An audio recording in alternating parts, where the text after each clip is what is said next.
ಸ್ನೇಹಿತರೆ ನಮಸ್ತೆ. ನೀತಿ ಮೀಡಿಯಾಗೆ ಪ್ರೀತಿಯ ಸ್ವಾಗತ. ಗೆಳೆಯರೇ, ರಾಜ್ಯದಲ್ಲಿ ಅವಧಿ ಪೂರ್ವ ವಿಧಾನಸಭಾ ಚುನಾವಣೆ ಬರುವಂತೆ ಕಾಣುತ್ತಿದೆ. ಕಾಂಗ್ರೆಸ್ ಸರ್ಕಾರದಲ್ಲಿ ಎಡೆ ಎತ್ತಿರುವ ಬಂಡುಕೋರ ಶಾಸಕರ ಆಕ್ರೋಶ ಪಕ್ಷಾಂತರದ ಫ್ಲಡ್ ಗೇಟ್ ಓಪನ್ ಆಗುವಂತೆ ಮಾಡಿದ್ದು, ಚುನಾವಣೆಗೆ 20 ತಿಂಗಳು ಇರುವಾಗಲೇ 40ಕ್ಕೂ ಹೆಚ್ಚು ಶಾಸಕರು ತಮ್ಮ ಪಕ್ಷ ಮತ್ತು ಸರ್ಕಾರದ ಬಗ್ಗೆ ಜಿಗುಪ್ಸೆ ಅನುಭವಿಸುತ್ತಿದ್ದಾರೆ. ಪಕ್ಷಾಂತರಕ್ಕೆ ತಹತಹಿಸುತ್ತಿದ್ದಾರೆ. ಮಹಾ ವಲಸೆಯೊಂದಕ್ಕೆ ಸಿದ್ಧರಾಗಿ ನಿಂತಿದ್ದಾರೆ. ಸಚಿವ ಸಂಪುಟ ವಿಸ್ತರಣೆ ನಂತರ ಕೈಪಕ್ಷದಲ್ಲಿ ನಡೆಯುತ್ತಿರುವ ಆಂತರಿಕ ಕಲಹ ಡಿಕೆ ಶಿವಕುಮಾರ್ ಸರ್ಕಾರವನ್ನು ಅಯೋಮಯದ ಸ್ಥಿತಿಗೆ ತಂದಿದೆ. ಇದರ ಪರಿಣಾಮ ಜೆಡಿಎಸ್ನ ಎಚ್ ಡಿ ಕುಮಾರಸ್ವಾಮಿ ಮತ್ತು ಬಿಜೆಪಿಯ ಪ್ರಹ್ಲಾದ್ ಜೋಶಿಯವರಿಗೆ ಕೈ ಶಾಸಕರ ಫೋನ್ ಕಾಲ್ಗಳ ಒಳೆಯೇ ಹರಿಯುತ್ತಿದೆ. ಉತ್ತರ ಕರ್ನಾಟಕ ಭಾಗದ 20ಕ್ಕೂ ಹೆಚ್ಚು ಶಾಸಕರು ಜೋಶಿಯವರನ್ನು ಸಂಪರ್ಕಿಸಿದ್ದು, ಅವರನ್ನು ರಹಸ್ಯವಾಗಿ ಭೇಟಿಯಾಗಲು ಹಾತೊರೆಯುತ್ತಿದ್ದಾರೆ. ಹಳೆ ಮೈಸೂರು ಜಿಲ್ಲೆಗಳ 15ಕ್ಕೂ ಹೆಚ್ಚು ಶಾಸಕರು ದಳಪತಿ ಕುಮಾರಸ್ವಾಮಿ ಅವರಿಗೆ ಫೋನ್ ಕರೆ ಮಾಡಿ ತಮ್ಮ ದುಃಖ ದುಮ್ಮಾನ ಹೇಳಿಕೊಂಡು ತಾವು ಟಿಕೆಟ್ ನೀಡುವ ಭರವಸೆ ನೀಡಿದರೆ ಜೆಡಿಎಸ್ಗೆ ಬರಲು ಸಿದ್ಧವಿರುವುದಾಗಿ ಮೆಸೇಜ್ ನೀಡಿದ್ದಾರೆ.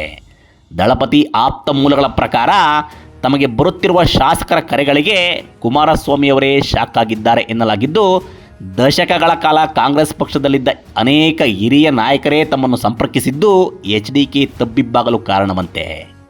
ಕರೆ ಮಾಡಿದ ಬಹುತೇಕರಿಗೆ ಕುಮಾರಸ್ವಾಮಿ ತಾಳ್ಮೆಯ ಪಾಠ ಮಾಡಿ ಆತುರ ಪಡಬೇಡಿ, ಚುನಾವಣೆಗೆ ಇನ್ನೂ 1.5 ವರ್ಷ ಸಮಯವಿದೆ, ಈಗಲೇ ಪಕ್ಷ ಬಿಟ್ಟು ಬಂದರೆ ನಿಮಗೆ ಕ್ಷೇತ್ರಗಳಲ್ಲಿ ಅಭಿವೃದ್ಧಿ ಕಷ್ಟವಾಗಬಹುದು, ರಾಜಕೀಯ ಬೆಳವಣಿಗೆಗಳನ್ನು ಗಮನಿಸೋಣ ಎಂಬ ರಕ್ಷಣಾತ್ಮಕ ಪ್ರತಿಕ್ರಿಯೆ ನೀಡಿದ್ದಾರೆ.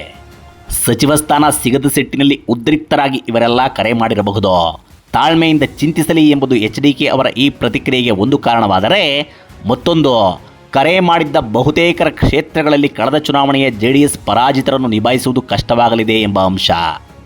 ಆದಾಗ್ಯೂ ತಮಗೆ ಕರೆ ಮಾಡಿದ ಎಲ್ಲ ಶಾಸಕರಿಗೂ ಪಕ್ಷಕ್ಕೆ ಮುಕ್ತ ಆಹ್ವಾನ ನೀಡಿರುವ ಕುಮಾರಸ್ವಾಮಿ ಸೂಕ್ತ ಸಮಯಕ್ಕೆ ಕಾಯೋಣ ಎಂಬ ಪ್ರತಿ ಸಂದೇಶವನ್ನು ಈ ಎಲ್ಲ ಶಾಸಕರಿಗೆ ತಲುಪಿಸಿದ್ದಾರೆ.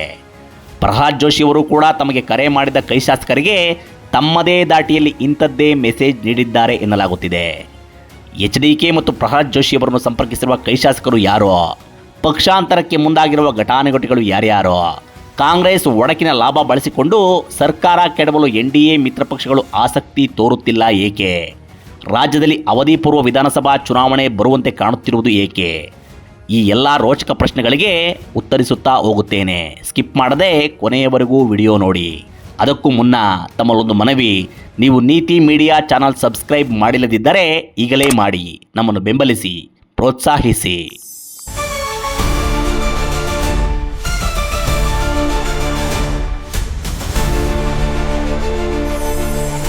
ಸ್ನೇಹಿತರೆ, ಸರಿಸುಮಾರು 50 ವರ್ಷಗಳಿಂದ ಕಾಂಗ್ರೆಸ್ ಪಕ್ಷದಲ್ಲಿರುವ 7 ಸಲ ವಿಧಾನಸಭೆಗೆ ಆರಿಸಿ ಬಂದಿರುವ ಶಿರಾ ಶಾಸಕ TB ಜಯಚಂದ್ರ, ನಾನು ಕಾಂಗ್ರೆಸ್ಸಿಗ ಎಂದು ಹೇಳಿಕೊಳ್ಳಲು ನಾಚಿಕೆಯಾಗುತ್ತದೆ ಎಂದರು.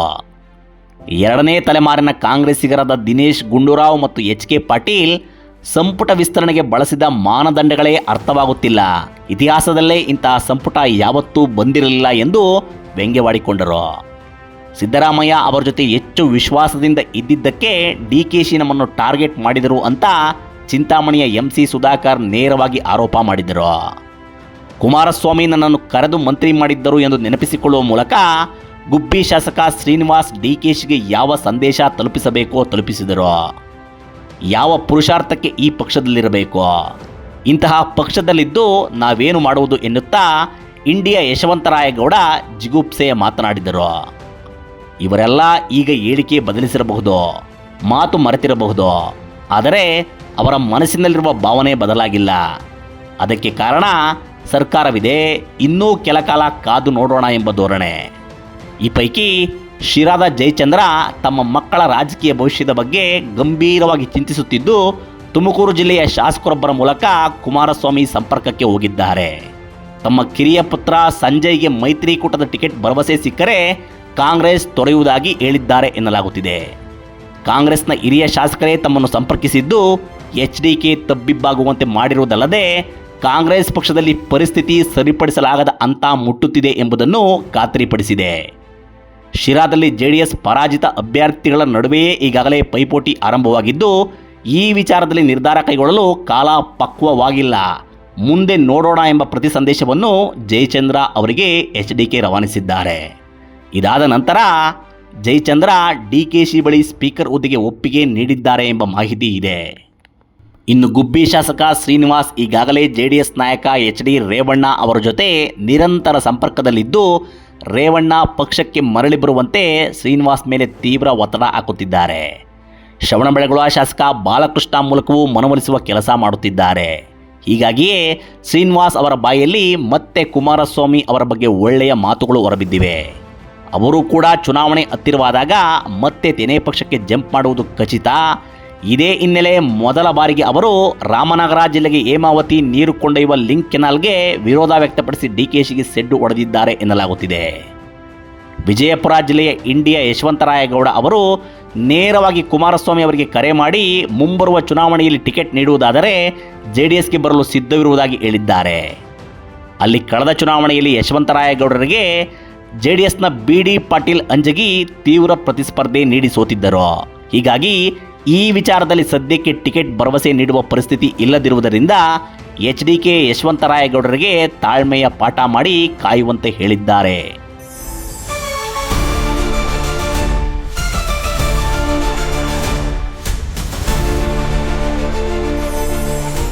ಗೆಳೆಯರೇ, ಹಿರಿಯ ಶಾಸಕರಾಗಿದ್ದರೂ ಸಚಿವ ಸ್ಥಾನ ವಂಚಿತರಾಗಿರುವ ಎಚ್.ಸಿ. ಮಹದೇವಪ್ಪ, ಪಿರಿಯಾಪಟ್ಟಣ ವೆಂಕಟೇಶ್, ಕೊಳ್ಳೇಗಾಲದ ಎ.ಆರ್. ಕೃಷ್ಣಮೂರ್ತಿ, ಬಂಗಾರಪೇಟೆಯ ನಾರಾಯಣಸ್ವಾಮಿ ಕೂಡ ಎಚ್.ಡಿ.ಕೆಗೆ ಸಿಗ್ನಲ್ ಮೂಲಕ ಸಿಗ್ನಲ್ ರವಾನಿಸುತ್ತಿದ್ದಾರೆ ಎನ್ನಲಾಗಿದ್ದು, ಇವರ ಪೈಕಿ ಕೊಳ್ಳೇಗಾಲ ಹೊರತುಪಡಿಸಿ ಉಳಿದ ಕ್ಷೇತ್ರಗಳಲ್ಲಿ ಜೆಡಿಎಸ್ ಪರಾಜಿತರು ಪ್ರಬಲವಾಗಿರುವುದೇ ದಳಪತಿಗೆ ಅಡ್ಡಿಯಾಗಿದೆ.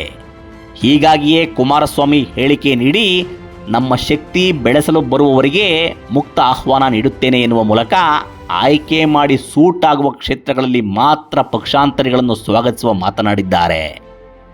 ಇನ್ನು ಬಾಗೇಪಲ್ಲಿಯ ಸುಬ್ಬಾರೆಡ್ಡಿ, ಚಿಂತಾಮಣಿಯ ಸುಧಾಕರ್, ಮೊಳಕಾಲ್ಮೂರಿನ ಎನ್.ವೈ. ಗೋಪಾಲಕೃಷ್ಣ, ಬಸವನ ಬಾಗೇವಾಡಿಯ ಶಿವಾನಂದ ಪಾಟೀಲ್, ಭಟ್ಕಳದ ಮಂಕಾಳ್ ಸುಬ್ಬವೈದ್ಯ, ಗಾಂಧಿನಗರದ ದಿನೇಶ್ ಗುಂಡೂರಾವ್, ಮುಂದಿನ ಚುನಾವಣೆಗೆ ತಮ್ಮ ಪುತ್ರನನ್ನು ಕಣಕ್ಕಿಳಿಸಲು ನಿರ್ಧರಿಸಿರುವ ಗದಗದ ಎಚ್.ಕೆ. ಪಾಟೀಲ್, ಸಿದ್ದು ಆಪ್ತರಾದ ಕೊಪ್ಪಳದ ರಾಘವೇಂದ್ರ ಇಟ್ನಾಳ್, ರಾಮದುರ್ಗದ ಅಶೋಕ್ ಪಟ್ಟಣ್, ಹೀಗೆ ಅನೇಕರು ಅಪ್ಪ ಹಾಕಿದ ಆಳದ ಮರ ಎನ್ನುವ ಕಾರಣಕ್ಕೆ ಕಾಂಗ್ರೆಸ್ನಲ್ಲಿದ್ದು ನಮ್ಮ ರಾಜಕೀಯ ಭವಿಷ್ಯ ಬಲಿಕೊಡುವುದು ಬೇಡ ಎಂಬ ಮನಸ್ಥಿತಿಗೆ ಬಂದಿದ್ದಾರೆ.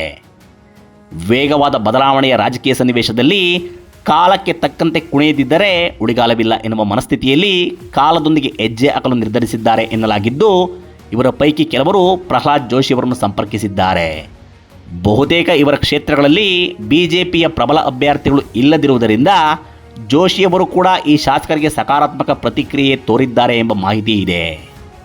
ಇನ್ನು ಬಂಡಾಯಕ್ಕೆ ಸಿಲುಕಿ ಮುಳುಗುವ ಹಡಗಿನಂತಾಗಿರುವ ರಾಜ್ಯ ಕಾಂಗ್ರೆಸ್ ಸರ್ಕಾರ ತಾನೇ ಮುರಿದು ಬೀಳಲಿ. ಈ ವಿಚಾರದಲ್ಲಿ ನಾವು ಕೈ ಹಾಕುವುದು ಬೇಡ. 70 ದಿನ ಕಳೆದರೂ 25ಕ್ಕೂ ಹೆಚ್ಚು ಇಲಾಖೆಗಳಿಗೆ ಸಚಿವರಿಲ್ಲದ, ಸಿದ್ದರಾಮಯ್ಯ ಕೆಂಗಣ್ಣಿಗೆ ಗುರಿಯಾಗಿರುವ, ಶಾಸಕರಲ್ಲಿ ಅಸಮಾಧಾನದ ಅಲೆ ಎಬ್ಬಿಸಿರುವ ಈ ಸರ್ಕಾರ ತನ್ನ ಆಯುಷ್ಯವನ್ನು ತಾನೇ ನಿರ್ಧರಿಸಿಕೊಳ್ಳಲಿ ಎನ್ನುವ ನಿಲುವಿಗೆ ಬಿಜೆಪಿ ಮತ್ತು ಜೆಡಿಎಸ್ ನಾಯಕರು ಬಂದಿದ್ದಾರೆ. ಸರ್ಕಾರದ ಮೇಲೆ ಸವಾರಿ ಮಾಡುತ್ತಿರುವ ಕಾಂಗ್ರೆಸ್ ಹೈಕಮಾಂಡ್ನಿಂದಲೇ ಕರ್ನಾಟಕದಲ್ಲಿ ಸರ್ಕಾರ ದುರ್ಬಲಗೊಳ್ಳುತ್ತಿದೆ. ಅವಧಿ ಪೂರ್ವ ಚುನಾವಣೆ ಬರುವ ರಾಜಕೀಯ ಸಾಧ್ಯತೆಗಳು ದಟ್ಟವಾಗುತ್ತಿವೆ ಎಂಬ ಮಾಹಿತಿಯನ್ನು ಎಚ್.ಡಿ.ಕೆ ಮತ್ತು ಪ್ರಹ್ಲಾದ್ ಜೋಶಿ ದೆಹಲಿ ನಾಯಕರಿಗೆ ಮುಟ್ಟಿಸಿದ್ದಾರೆ ಎನ್ನಲಾಗುತ್ತಿದೆ. ಬಂಡಾಯ ಶಮನಗೊಂಡು ಸರ್ಕಾರ ಮುಂದುವರೆದರೂ ಮುಂದಿನ ವರ್ಷದ ವೇಳೆಗೆ ಶಾಸಕರ ಮಹಾ ವಲಸೆ ಆರಂಭವಾಗುವುದಂತೂ ಖಚಿತ ಎಂಬಂತೆ ತೋರುತ್ತಿದೆ. ನಿಮಗೆ ಏನನ್ನಿಸುತ್ತದೆ? ಕಮೆಂಟ್ ಮಾಡಿ. ಇದಾಗಿತ್ತು ಈ ಹೊತ್ತಿನ ವಿಶೇಷ. ಮತ್ತೊಂದು ವಿಡಿಯೋದೊಂದಿಗೆ ಬರುತ್ತೇನೆ. ನಮಸ್ಕಾರ.